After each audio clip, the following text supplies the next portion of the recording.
microalgen de kleinste plantjes op aarde, die heel veel mensen ook wel in hun vijver wel eens tegenkomen.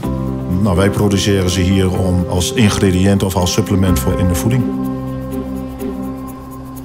Nou, ik ben Marcel Oogink van Duplaco en we zijn in Hengelo bij een proeffabriek om microalgen te produceren.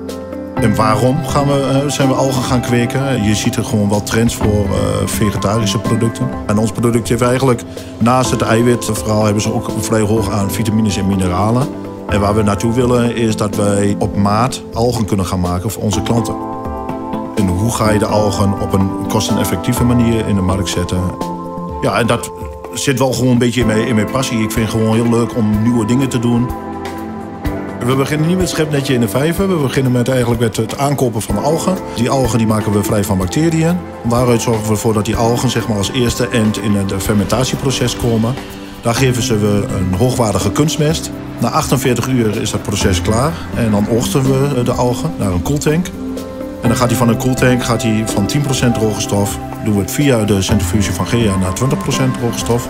En van die 20% gaat hij via een pomp naar een sproeidroger. En dan wordt al het water uit verdampt en dan houden we poeder over. En de centrifuge is daarin een belangrijke stap, omdat de centrifuge op een lage kosten de eerste ontwatering kan doen.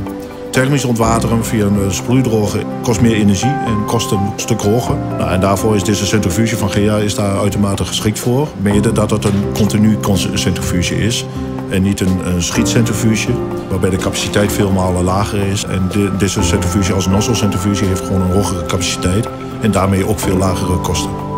Op dit moment is er geen andere leverancier die voor deze capaciteit de centrifuge zou kunnen leveren. Partnership zegt ook al meer denken met elkaar. We zijn van laboratoriumschaal zijn we nu naar een pilotschaal gegaan en gaan van pilot weer naar fullscale. En GEA is daarin wel een partner gebleken die meer denkt met ons. Je moet wel een partij hebben die ook wel bereid is om ook een stukje te investeren. Want je bent een klein bedrijfje, je hebt grote ideeën, je hebt grote dromen. En je hebt daar wel een partner nodig die daarin meer denkt.